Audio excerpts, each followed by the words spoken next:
welcome back to Cast Me to Hell with me, Seb. And me, Robbie. And here we are with another in our horror parody season. I'm going with horror parody. There you go.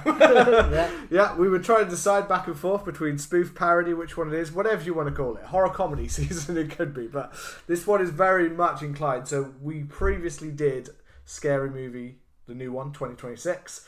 And now we are doing Scary Movi, the OG from 2000.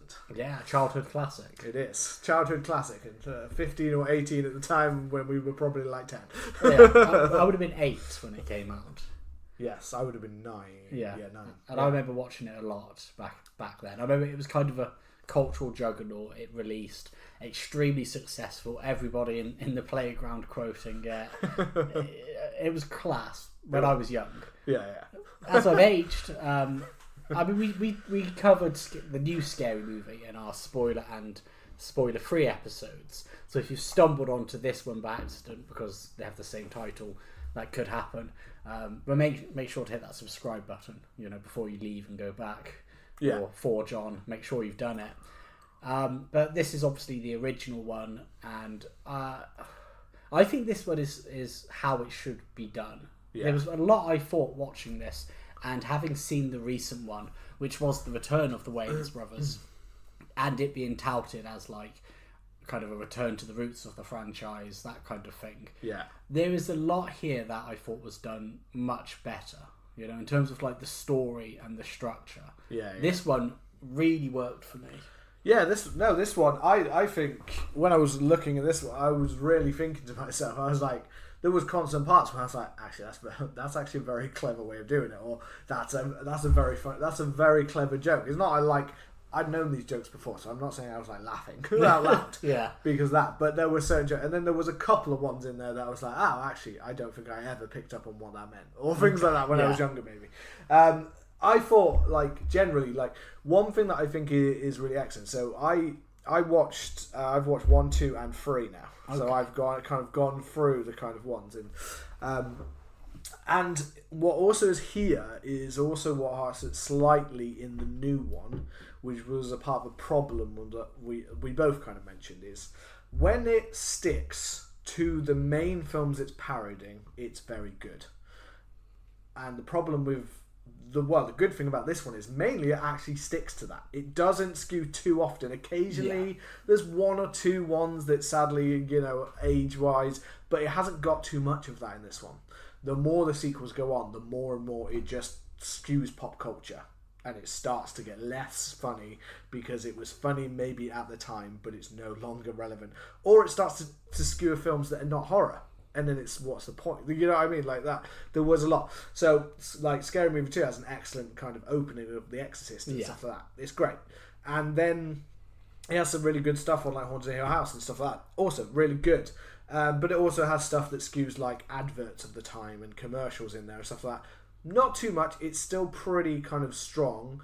And then I watched Scary Movie 3, which I always thought I actually quite liked. And then I watched it, and I'm not going to lie. Apart from the bit that had Leslie Nielsen in it as the president, that bit's awesome. Because it's David Zucker who made the Naked Gun films. Yeah. So he knows how to do parodies, but sadly there's no edge to it. It's really lacking. It's really on the nose, obvious jokes, Michael Jackson jokes. You know what I mean? Yeah. And not only that, one of the subplots relates to that one's mainly about the Ring and Signs. Not exactly like the American Ring, not even the Japanese one. So not exactly peak horror. Yeah. You know what I mean? Signs is even questionable as to how much you put it into horror in a way. It's more of a sci-fi thriller, I would almost say. And then, but also for our last part skew is 8 Mile by Eminem. And you're like, well, I mean, it's not that it's not cleverly weaved together. They do quite a good job of cleverly weaving these films together sometimes. But it still is a case of this is all just this is parody for the sake of parody, but this is not Scary Movie.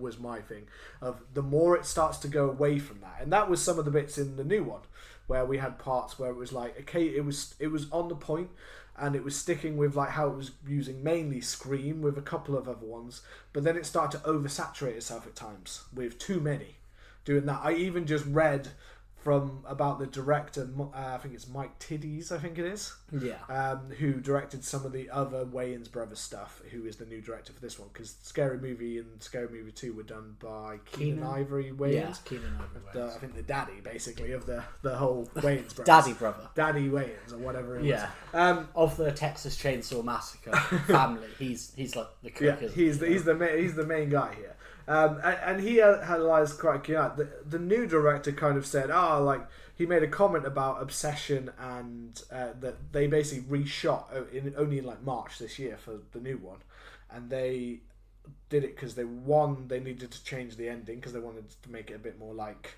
legacy. This is our franchise, bitch. Yeah. And the other one was they wanted to add in some relevant scenes, like as in there's a couple of ones in the new one that harks to like Scream 7 or more recent like the Substance stuff, like the more recent horror films. And he was like, sadly we shot those before the major push of Obsession and Backrooms because they would have been really fun to go in. And I was just like that's a problem in my mind. Yes, that is a problem that you thought if this had been pushed back, if we'd released this at Halloween this year, then there's a good chance those films would have been pushed into it as well. But like with this new one, you would have found that same problem of you're pushing too much into it. Focus on parodying the films that you are focusing on. And to go back around in a big circle there, this is what this one does really well. It weaves I Know What You Did Last Summer and Scream together with a couple of other horror films are in there, but it weaves them together and actually makes a quite clever way of making the two stories work. And if I'm honest, it's more interesting than I Know What You Did Last Summer.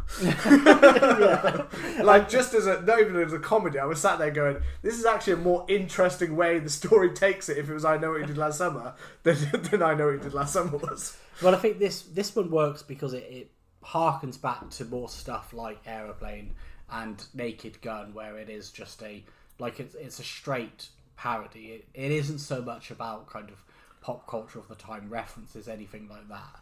Yeah, it marries those two films together. And there are the moments that I forget about, where they do like the so blatant, parodies of it, where the opening of Scream with Drew Barrymore is very iconic, and then in this one I can never remember Carmen Electra. I can never remember the name, and she's talking about her boyfriend, and then they like put the lights on, and it's like a guy like Prince, and it's just like these weird funny stuff that they do where they kind of satirize the characters. And it's got that spoofy hit, like the popcorn that's getting massive and massive and massive, and things like that.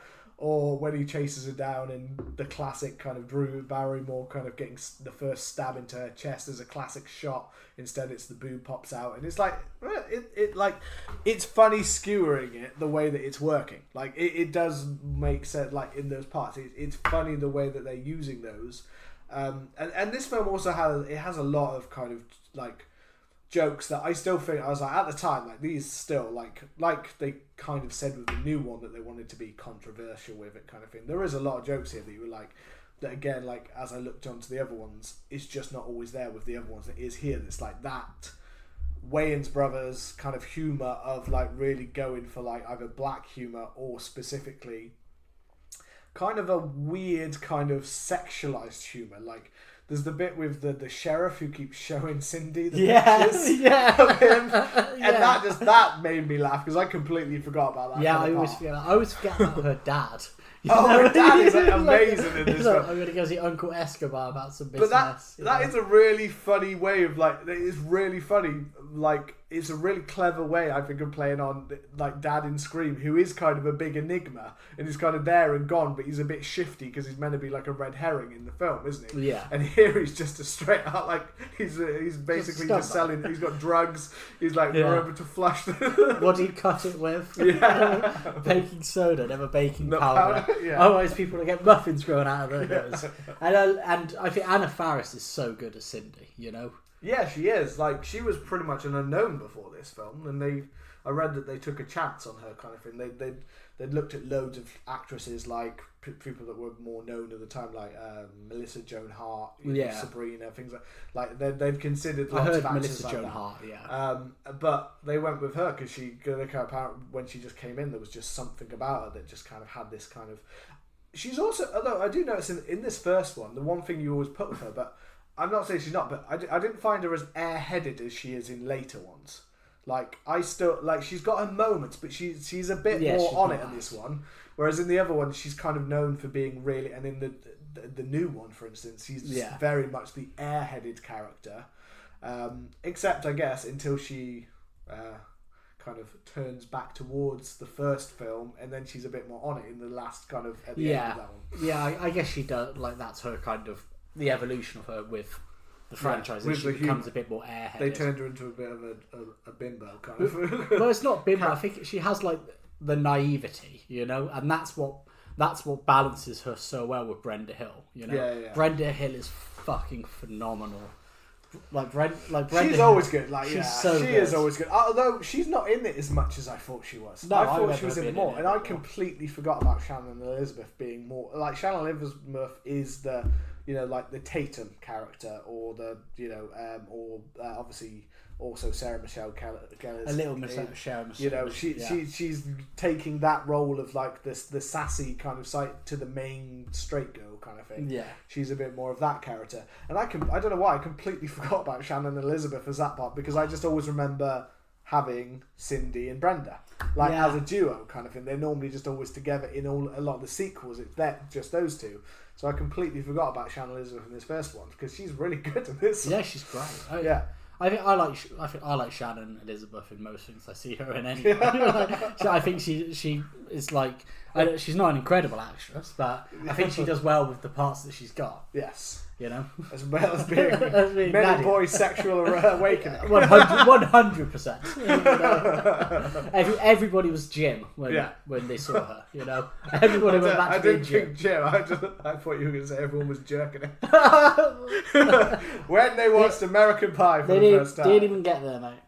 You know, didn't even get there. Just like Jim. Yeah. That's how it goes. Yeah. But yeah, I think, and I love Greg. You know, I can't remember the actor's name, but the way in which he plays that kind of like overly aggressive meathead jock, because Ryan Phillippe's character. Ryan Phillippe. I know he did last summer, and I find the way he's so aggressive. He's always shouting so funny. The bit where they hit the guy. And they're like trying to throw him in, and he's like, "Swear it!" He starts hitting her. You know, it's just like so good. And I love the part about him just having a tiny cock. You know, I find it so funny. It's just it's like so good for that character. That's his weakness. And it's so good. And then obviously Gay Ray. Gay Ray is Gay Ray is just always funny.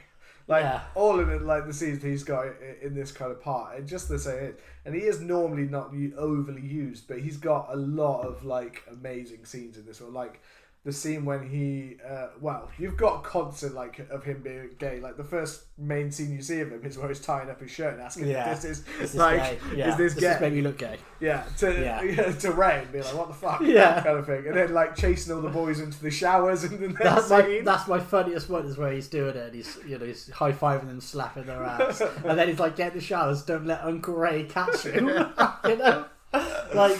And there's this the classic part about this bit with having him in it with those is the Brenda and him, the fact that she's just so kind of like, oblivious. Well, she's like oblivious, but then also like aware, but she's just ignoring it. She's she's been on a long journey of just being literally just denial of what Ray actually is, kind of thing. Because that scene when they're in like when she puts on his jersey for his football, and then he starts throwing it and just like going at her like from behind and being like, grunt like a man, kind of thing. It's just like that. Yeah. And then I love, and it is a classic scene later in the film, is the classic the play on the death in Scream 2 in the toilet block, but instead it's the cock through the ear. I love it. I mean, I think some of the I always forget about the because I know I always remember this is very weird, it's very contradictory, but I always remember the cock in the ear scene, but I never remember it being in Scary Movie 1 for some reason. Me too. I always thought sequel, but maybe that's because it's in Scream 2. Exactly. Your brain's going to sequel, and I always think that Scary Movie just parodies Scream 1 because that's so heavy of it. Yeah, it's that I forget that it came out maybe shortly after Scream 2. Yeah. And it doesn't do any of the plot of it or anything. It just does the those occasional scenes, the scene at the cinema, doesn't it? Yeah, the scene at the cinema. So I always get thrown off by thinking like, when did that happen in this film? Yeah. I always get thrown off of it. That scene, the bit with Ray, is great, but the bit with Brenda is fucking like the whole, like, one, you're watching Shakespeare in Love. Yeah. Like, I forgot that they're watching such a classical thing, but then the play on the whole, as in like the stereotypical, like, as in like basically black woman who's shouting at the screen in the cinema kind of thing. But you've got Brenda there just like literally like filming it, literally shouting at everything, eating like hot wings and chicken and stuff like that, and just like looking at everyone, like, and to the point where it's not even the ghost face that kills her, it's everyone else that comes along and starts stabbing her one by one to get that classic the Jada Pinkett, which I don't know, I think it's funnier now that how much the world hates Jada Pinkett Smith. I thought this scene seemed funnier now. I guess you could see it happening, couldn't you? In a strange way. But I love that there's a bunch of other people who end up stabbing her. Just like a guy with like a samurai sword. Yeah, that's what I mean. It's all those tropes on the planet. Like, you've literally got the guy popping out, like the Jew popping out, going like, "Fiddler on the roof." Yeah, and here's for ruining. Like, that's for ruining Schindler's List. Yeah. But it's the again classic parody thing of, you could see something like that happening in Naked Gun. You know, I grew up watching the Naked Gun films so often and just loving stuff like, you know, Nice Beaver. Thanks, I just had it stuffed. Yeah. And all of that sort of stuff. And Naked Gun, Airplane, all that kind of stuff. Yeah. Yeah. That's the parts that I think it's the funny wordplay and the funny parts on those kind of play. Even like the I don't know, have you seen the Liam Neeson Naked Gun? No. Well, it's pretty good, to be fair, because Liam Neeson's very good at deadpan. Yeah. You know, so it does work. It's actually pretty good. But again, that film mainly focused on deadpan delivery and the way that lines are done, which is what made it good. Yeah. The thing that, what I was just thinking with these scary movie films, is the thing that gets lost is that it starts to become more like the bad parody films, which were the ones, not talking about all of the extra stuff like American Idol crap and stuff like that, more about the fact that they become just, that guy's getting hit on the head with a shovel.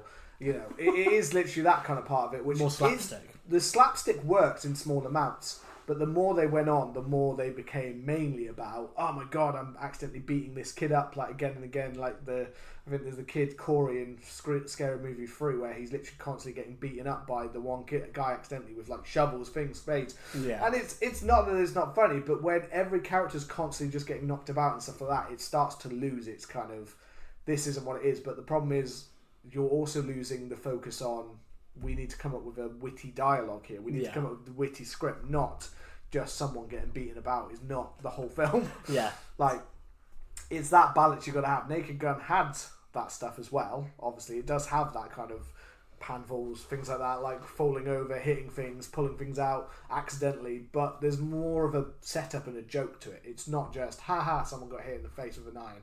Like, that's it. That's the joke. Yeah. And this one I don't think has too much of that kind of stuff in it, to be fair. It is mainly more about, like, the weird way that characters act with each other, or the funny things. Like, you've got what is it?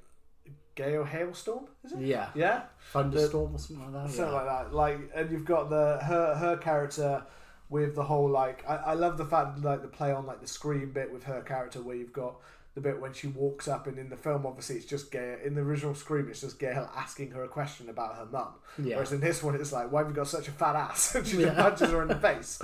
Like, or the Blair Witch Project kind of using that kind of that bit when she's like running through the forest because she's scared because Ghostface has just gutted up like 2 kids because you're like, what? How do you feel that you're about to be massacred in the middle of all these people? She's like, what? I'd be massacred. Live on TV, so she's like, help me. I was like, I can't, for journalistic integrity, I can't. Yeah. But like, those kind of plays are what I really liked and forgot. I think a little bit about that is the fact that there is quite a lot of a clever kind of story here that plays out. I'm just trying to go to the next. Well, it's hard to kind of talk about because there's no fun in us just sitting here talking about the jokes. Yeah. This was great. Repeating the jokes. This was a good joke. This was a good joke. Yeah. I mean, it has got, though, the thing is with the plot and stuff like that, I do think it is very clever the way it has weaved together, mainly like these two films, if I Know What You Did Last Summer, with that, taking the flashback scene of, I Know What You Did Last Summer, and turning that into the basis of why they're being hunted by this Ghostface killer, and taking those kind of parts and the way that they maneuver into like the letters they receive and stuff like that is kind of a really clever way to do it, building up to kind of the ending where it's, you think it is them as the killers, just like in Scream, but actually it's like, no, Ghostface is just Ghostface guy, and using another twist on a twist kind of thing.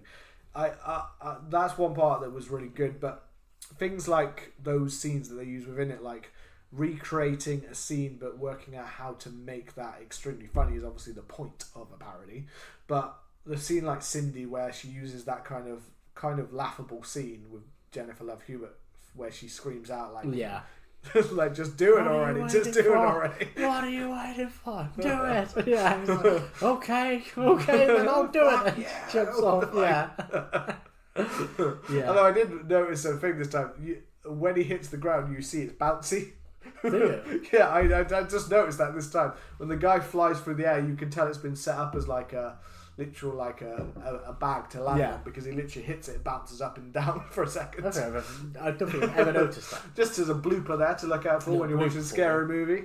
Yeah, when the guy kills himself off the roof, there's a little bouncing up and down. One character obviously is another, like there's multiple different types, but Billy is also played on in here, where he is mainly just played up as, well, one is obviously the sex mad part of him, where he's just constantly like, with the flashback when he's just trying to get her to suck his dick. And he's just there until she gets basically knocked out onto him.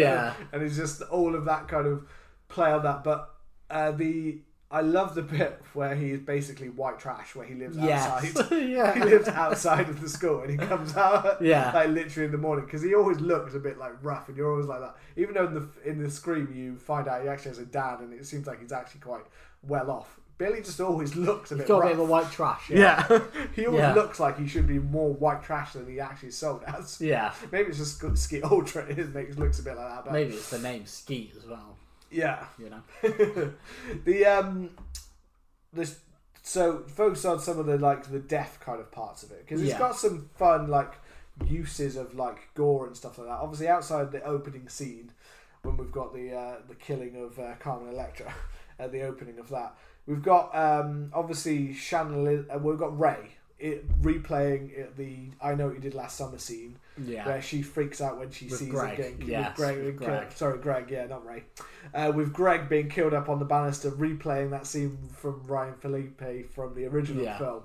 But that whole like, she's doing her audition and they're like, oh my god, she's so good, she's amazing, back it out, like this is so good. No one looking up behind as he's like getting gutted by Ghostface in the background. But it also runs into those little kind of, one, obviously you've got the joke of, fuck Greg. Fuck Greg, I've won, kind of thing. But I love the little, like, in the death scenes, there quite often is those little background bits, like when they go to inspect it, you've got Ghostface in the background cleaning mopping up all of his bag, like putting him in a bin bag, and they're like, God knows where he is, he could be anywhere, and it's just like as he's dragging it along the background, is very works really well.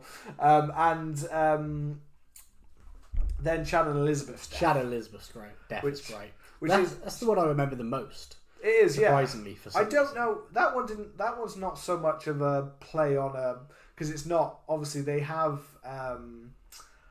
Tatum's death in the film, but it's not. Obviously, which that's the one that seems obvious for Shannon Elizabeth's death, because they're kind of playing on Tatum, or obviously, you've got the whole death with Sarah Michelle Gellar's, but hers is a bit more kind of a long played out one, which wouldn't really, I can't really see how that would work. I can't see it working, and I think that one works because Sarah Michelle Gellar's a huge star, and you're kind of thinking, oh, she's going to survive, know, and there's the shock that she gets killed, whereas Shannon Elizabeth isn't making it out alive.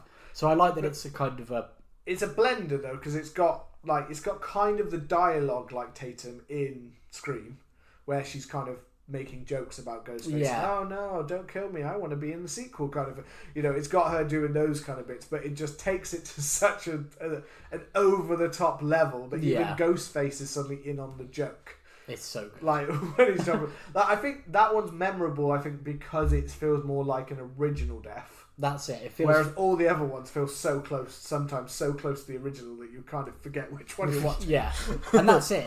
It does. It feels quite an original parody death. And it's so fucking wild when she just is like, oh, I'm going to run away now and twist and break my leg, and it just snaps her own leg. I mean, and this is the class part about the way that they've funnily skewered Ghostface. Yeah. Because having him in on the jokes quite often, when he like reacts like, like when she breaks her own leg, and it's like, she's doing more fucking damage to herself than I'm doing to this chick kind of thing. But taking it to the actual level where he takes out the cleaver and literally whops her head off, and then she's still fucking still going on, and he's just he looks down at her like, what the fuck? It's great, It's really it's a good one. I always feel like the Tatum death they put in there just because they feel like they had to do a Tatum death.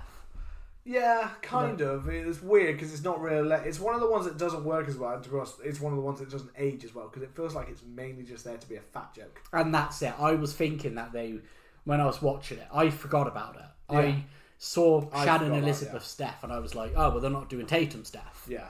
And I feel like they wrote her to have that death, and then they were like, whenever they were watching this film, they thought, oh, imagine if he was so fat it broke. Yeah. And then they're like, well, we can't do that with Shannon and Elizabeth. Just get somebody else. Yeah. And it's one that hasn't aged.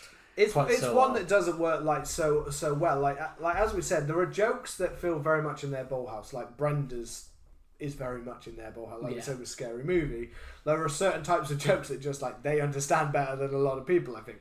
And then there are certain jokes within things like the transgender based ones and stuff like that in the new one where we were like, I don't really know whether they're really hitting much here. They're not really getting much out of this. This just feels a bit like a lame joke, kind of thing. Like, or I don't want to give it away because someone might be listening to this one not seen the new one yet. But how lackluster, like in the new one, the substance joke is so poor. Like it's like one of the I quite enjoyed the new one, but that was a really scene that keeps coming back to me. Like that was really weak. How could they not come up with a better concept than that? The substance, like that is a film that I was like that. But the problem is that should have been that could have almost been its own parody film on its own. It wasted it on a single joke. Yeah, and that's the problem when they wasted it on a single joke. And here, it's used a scene. Which, to be honest, in the original Scream film, although it is kind of scary, I think it's also kind of one of the more ridiculous, like over-the-top deaths in the Scream franchise. Anyway, the Tatum death is kind of like all built up and kind of used in a kind of it has a kind of humorous side to it while also being kind of ridiculous. That's where it ends up. And here they've just done really nothing with it except a poor fat joke. And that's it. Like I feel like the gay race stuff. I can imagine people having problems with that. Yeah. But it almost feels like because at the end it's revealed that he's not gay. Yeah. It's kind of like, well, you thought he was gay, and that's maybe a bit of a joke there. Whereas this one, it just feels very lazy, and it just feels as if they were just like, well, this fat person died. That's funny, isn't it? And it does feel very lazy. It's not that. You're right about the gay rager. I'm sure there's lots of people who are probably kind of offended by that definitely. Joke. And it is kind of on the. But I think there's more subtlety and there's more kind of a funny humour to it, and also Shawn Wayans just does such a good job of selling it in that kind of way. I mean, even then, like the joke that you said at the end, I love the fact that it gets to that point of like Billy being like, I'm gay. Yeah. And then like as his actual big reveal, like I'm gay, and then actually Ray's like, I'm not gay. Yeah. Like you suck my dick.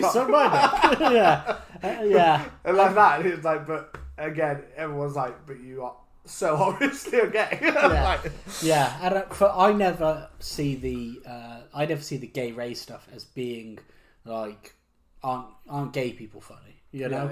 It's like it's just him and his character. Whereas with the Tatum death that they do, it does just feel like they're just like, let's just laugh at a fat woman. Yeah. And it feels a bit like punching down. You know? Yeah. I think also the Ray Watt stuff is also that I think part of the joke is that they're trying to basically put it on someone who seems legitimately like I guess that they're trying to be like, this is the last person you might think is actually gay. And that they're trying to sell it on this. And not saying that that's not bad in its own way, but it's kind of its time at that point when it was. And then there is still, and even though, yes, all these jokes are kind of somewhat brought back and recycled in the new one, it's still kind of funny because it kind of then is kind of like the guy that's lived with this the whole life and still is in this weird cycle of denial becomes kind of funny that he's still living out this same denial, and Brenda is still in the new one literally still in that denial phase of like, this guy is actually those parts of it. I was actually going to ask you one thing just to kind of jump around a little bit. Because we mentioned about the John Wick one. Yes. John Wick one. John Wick joke in the new one. Yeah. In case anybody hasn't watched it. It won't make any sense to see it. Yeah. I realised I just dropped a spoiler. And when we were talking about that, and I was like, the other one didn't seem to have like those timed references, things that felt very of the era. And you mentioned The Matrix. And this obviously does kind of do a parody of The Matrix when Cindy and Ghostface are fighting. Yeah. What did you think of it? Did it feel like dated to you? I mean, it's an odd one, I guess, of the problem with doing it, I guess, is quite often comes down to like, it's not so much like the whole point is you're parodying a film of its time technically. It screams of its time. You know, all of them are of its time. In my head, it's not that I necessarily find this hilarious anymore. Like, it's not funny, but then I can't necessarily say I found it hilarious at the original time. But I guess in the same way it depends on if you're choosing a film that feels as though at the time that you think this is going to be a memorable film going forward, or if you're choosing something that's very throwaway pop culture. And I don't think The Matrix is throwaway. No. I think The Matrix is a cultural film now. Yeah. Like, and therefore I think it still works because everyone knows what they're referencing. It's not like when we have in some of the other ones in your reference, or in the new one when it references like, what is it, like the Drake jokes and stuff like that, and you're just like, is anyone really gonna like in 20 years is everyone gonna give a shit about Drake? Yeah. Like, or this Kendrick Drake kind of like battle, like no one's gonna give a fuck. You know what I mean? Like that's not gonna be a thing. Like same like with having like an Epstein fight, the like Island joke. I'm not saying that no one's not gonna remember that, it's horrific. But I'm more saying like it's not used in a significant enough way for that to not feel dated in even literally probably 6 months from now to a year from now. Yeah. Whereas this one I don't think feels dated because again I think it's a significant. It's like the fact that to be fair the film does play on, you know, it plays on Halloween at one point, it plays on Usual Suspects, things like that. Other films that are not necessarily horror, but it plays on those kind of ones because they are kind of have obviously had a cultural impact that everyone remembers them. I think that's the tricky part. I think it's more, if I'm honest, films, if they're choosing certain levels of films that they know are highly rated, the chances are they're still going to live in people's memories. If you're choosing pop culture or, to be honest, television as well, it doesn't seem to always last as long in people's memories, and it becomes like that, especially if you're doing anything related to reality or reality TV. Yeah. Like, those are two areas that I think any parody film should avoid. Because it's just generally... It dates it so much. You just literally look at it like, what the fuck is that? And it's not popping exactly to the Matrix one's in there, but there definitely is a couple of throwaway jokes in here that are more related to jokes of that time or shows of that time that are in there. Yeah. Are just kind of throwaway jokes. It's not that they're not in there, but they're minimal. Whereas over time they got more and more and more. I don't know. What did you like it or did you not? I felt like it didn't. Even if you watched it now, it would feel like it wasn't specifically The Matrix. You know, I think if you hadn't watched The Matrix, you wouldn't look at it and go, "Oh, they're making fun of The Matrix." You would think that they're doing a parody of like kung fu movies. You know, because there are those moments where it feels like it, and it's the fighting, that sort of thing. And with the Kaiser Sose. I was about to say League of Extraordinary Gentlemen, but I can't. That popped into my head for some reason. With The Usual Suspects, I don't think that necessarily feels dated either, or it doesn't necessarily feel as if it's a reference. I think if you didn't see the film, you would still just think, oh, it's a fake. I don't remember even when I originally watched it. I don't think I'd ever seen Usual Suspects. I hadn't. Like, so I just thought Usual Suspects ripped off Scary Movie. No, they stole it from him. To be fair, I have seen The Usual Suspects, and I wasn't actually a big fan. So I can't remember. I know I have seen. I remember it's got that twist, but I think I knew that twist, so maybe the film. Maybe it did. It's a film, probably, but it felt very much like a film that relies fully on that twist, kind of afterwards. Like, they stole it from Scary Movie. Yeah. If you know Doofy's the killer, then it's not fun. It still is, though. That end scene with Doofy is still a great kind of play off of that, like him dropping all that stuff and then suddenly be like, oh my god.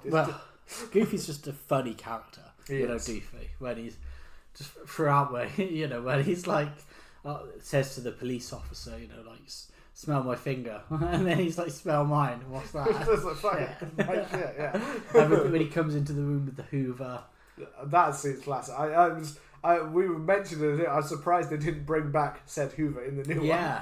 It was a missed opportunity there to have that Hoover still going after all these years. But he's also a good parody of Dewey. Well, it's the weird one. I mean, I don't know how. I always wonder how exactly. Like, I think I've seen. Like, obviously, I think he's come to accept it, but I don't think David Arquette loved it when he first saw it. I can't imagine it, because it literally, like, to be fair.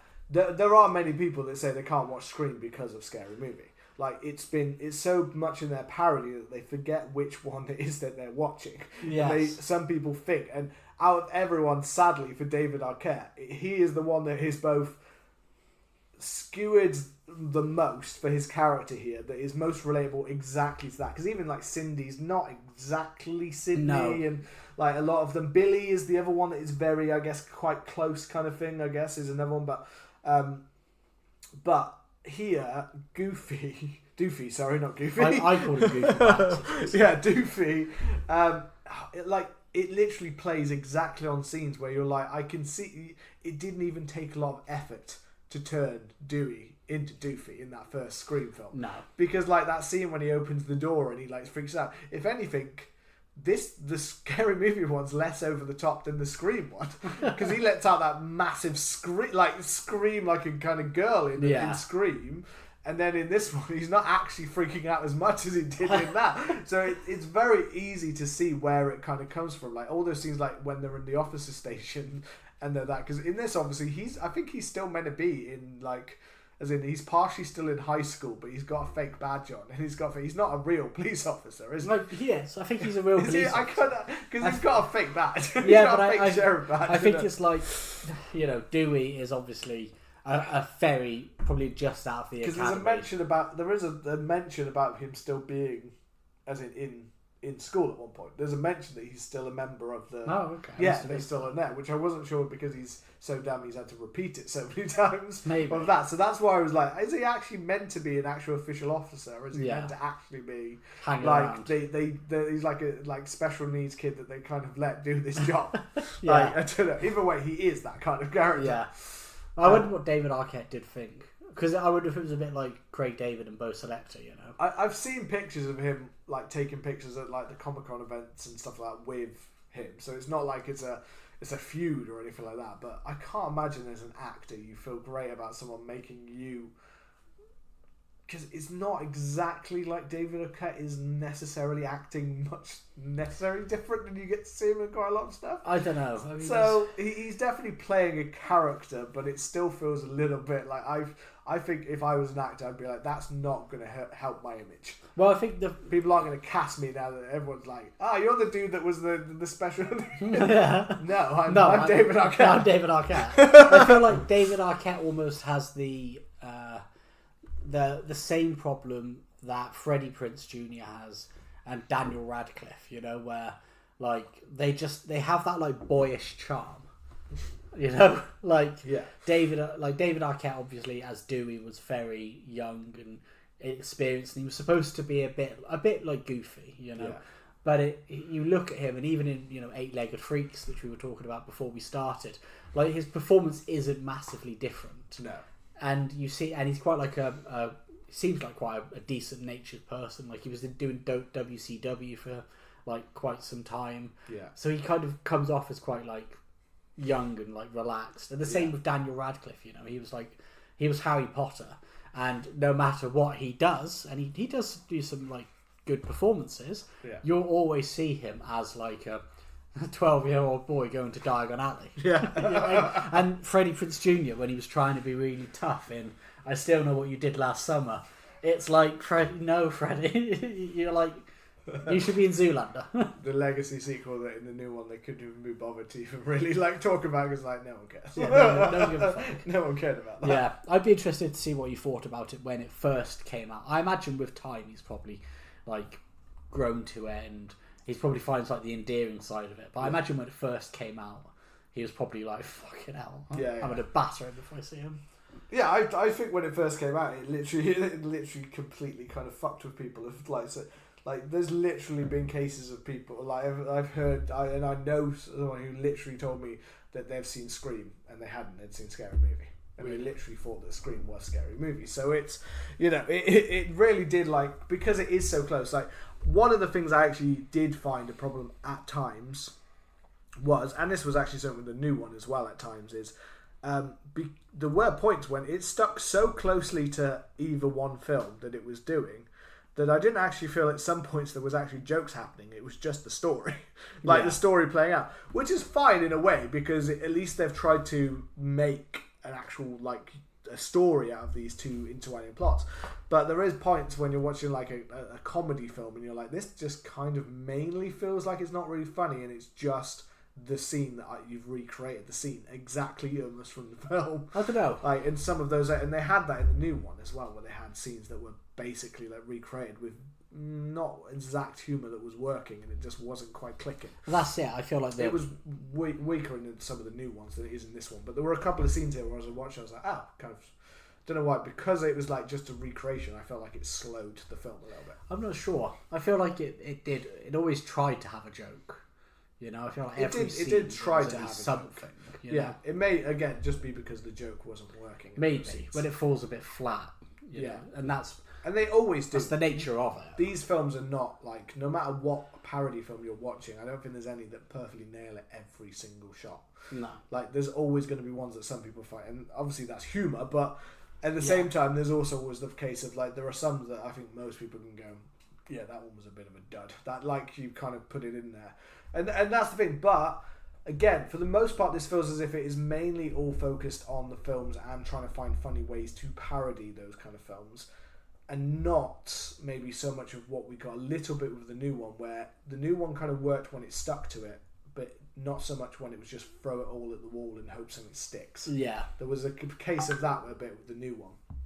Whereas this one, I think, for the most part, feels as though you play through the plot of the actual an actual horror film with fairly consistent jokes throughout that are, pretty clever at times. And that's why I feel like it's the strongest of them. I watched it again a little while ago, and I watched the second one after, and I remember the second one kind of having the bigger laughs but being a bit weaker across the board. Yeah, like there was some stuff that I thought was really good, and I liked some of the inclusion of, like, Tim Curry was great. Yeah, I can't remember his name, but the guy who plays the chap in the wheelchair, the guy with the little hand as well. I feel like the new characters they brought in were real good, but I feel like overall it wasn't quite as strong.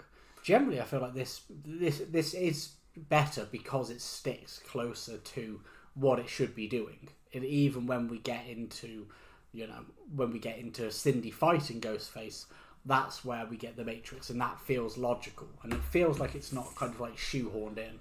Yeah. It feels like it is natural to, like, the film itself with those kind of parts. The other part, obviously, that we've mainly kind of missed, to be fair, Shorty. Yeah, we haven't really mentioned Shorty. Marlon Wayans, who again is the kind of character that, just like I actually think we said with the new one was at first, like, I was like, oh, actually, am I remembering him being mainly just really annoying? Because he comes straight in with that laugh straight away. Yeah. And that's, for the first couple of scenes, it feels like all he mainly does is that kind of over-the-top cackle, and not really much of a joke. It's mainly just reacting to shit like that. But then, as kind of with the new one, at its best, when he's kind of mainly interacting with Ghostface, and having those kind of scenes, or the weed based jokes, like about like what's gonna what's happening. Obviously with the. Again, this is based on the commercial, but I think it's enough of a long-running thing that became its own identity of the "What's Up." Like, it's kind of again, it is dated, but it still kind of works as like a kind of funny thing. I always love the hit and I always love Run Bitch Run is just fucking hilarious. Run Bitch Run, yeah. Run Bitch Run. when he's talking to the reporters, that's one of the best Shorty scenes. Because of the way he's just talking about her, like talking about it in a way like her ass and like that, and just what would you say to her if you could talk to her right now? Run, bitch, run. And including the end credit scene when it has him kind of playing on Scream 3, which is like feels again like it's been added in quite recent because it was released in 2000, the same time as Scream 3. But adding in the play on Randy's videotape of like, if I don't make it out of this thing, and then snatch and run, yo! Like that is fun. And again, although many people say Shorty feels like he's a character that's been dragged out of the other parody film that they did about Boys in the Hood, the Don't Be a Menace to South Central. Yeah, that one. Like a lot of people say that he feels like they dragged kind of that character and brought him into the Scary Movie film. He does play a similar character. I've never seen it. I'm now looking at it, like I keep thinking like I need to watch that. I've seen it a few times. It is good. But it does. It has like a lot of the similar jokes to Scary Movie. I think Brenda Hill's in it. I think a lot of like the core characters are in it. I'm pretty sure. I can't remember what his name is. Something Loke. He's very similar to Shorty. Sean Wayans plays like the guy who's getting out of the hood. And it's good. I remember it being quite funny. I haven't watched it for about 15 years. But most people still say it's the best thing that the Wayans ever did. So. Really? Yeah, I remember. Yeah, it was good fun. But but it even has at the end there, like playing on like their thing, just like say in the new one where it does have a playing on like, as in like things being like taken away from them and stuff like that. It even it has a joke about the Wayans brother because they had a TV sketch show that was cancelled, and part of their thing is like if you do blame it, you can't blame it on video games TV because if they take away your goddamn the Wayans brothers was a culturally good show. Like we didn't even get a final episode. Just from those kind of jokes that are like obviously like for some people would just be like. No idea what you want about. For those parts, it can be like good or bad. But then there's also like when they recreate the stabbing scene and then they end up basically like on a position on top of each other, which is just a visual dumb joke, but it still kind of plays out pretty funnily. But I was surprised at how much I actually thought that this was quite a clever kind of horror. Do it like not like both horror because it felt like. I'm saying that actually more because of the next film we're going to do, where actually I had problems with almost the horror elements of it, not so much necessarily the story elements of it. Like this one gives you actually a good amount of kind of like gore-based scenes as well as still being like a funny parody on it, and it's mainly quite consistent in its jokes and humour. Like it's a well-structured story. Like it's definitely the best Scary Movie. Like the first is the original. The new one takes a lot from this one. And kind of revives it and reuses it kind of thing that makes it kind of like the new one better because it directly goes back to this original film. But it's definitely the best of these ones before it went into the David Zucker era of Away from the Wayans. And I still do think, looking at the difference between the ones that came afterwards and stuff like that, the Wayans brothers 100% are the better people to be in control of this franchise. Easy, 100%. They just need to rein it in a bit. Like focus like this original film. Like look back to this original film and then go, we were very focused on what horror films we were doing, not every cultural horror film that's coming out. Because if they do that with now, fucking hell, you've got so many goddamn since they in like what was it 2002 I think it was, since they stopped making Scary Movie films, there have been so many cultural horror films, and there's been a whole renaissance of horror films, and there's so much they could mine from. Especially going for after like stuff like like A24 Neon, going after those elevated horrors.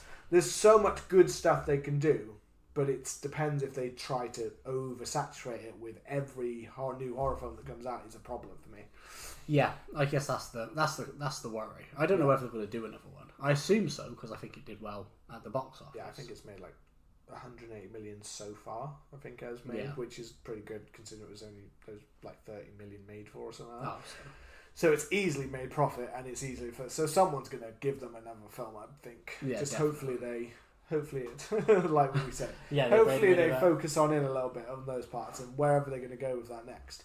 But this one was a little bit more long time coming and kind of ideas that have been built on for a while of the, of this original film, because this idea was about for a while before it came. Just like the new one had more time to build up. The worry again is that, like Scary Movie 2, for instance, which is solid in some of its jokes, but structurally and plot-wise, one, it's very short. It feels like it flies by really fast. But the sequel is quite structurally like all over the place. Like it doesn't really know what exactly story it's trying to tell at times, I think. And that's part of its problem is you've got to have, I do think you need to have a central plot. And that's the problem with some of the other ones is they tried to skew so many different films that the central plot kind of lost its way. And they didn't know exactly what they're trying to make. What is your message? What are you actually trying to say? Yeah. Like what is the point of your like jokes at times? Like what things are you trying to skew here? Or is it just generally that you're just trying to just throw everything at people and hope that someone finds a bit of it funny when they get smashed by an iron? It's the way it goes, mate. Yeah. That is, so that's Scary Movie. Anything more to say? No. I'll let you wrap up. We're wrapping one up. Well, that's our little retrospective of a Scary Movie from 2000. If you have watched it and if you've enjoyed it, come and let us know your thoughts. You can find us on Twitter and Instagram at CMTH Podcast. Be sure to hit that subscribe button. Leave us a lovely review. Always helps the show grow. And we will see you next week. Play us out, fellas.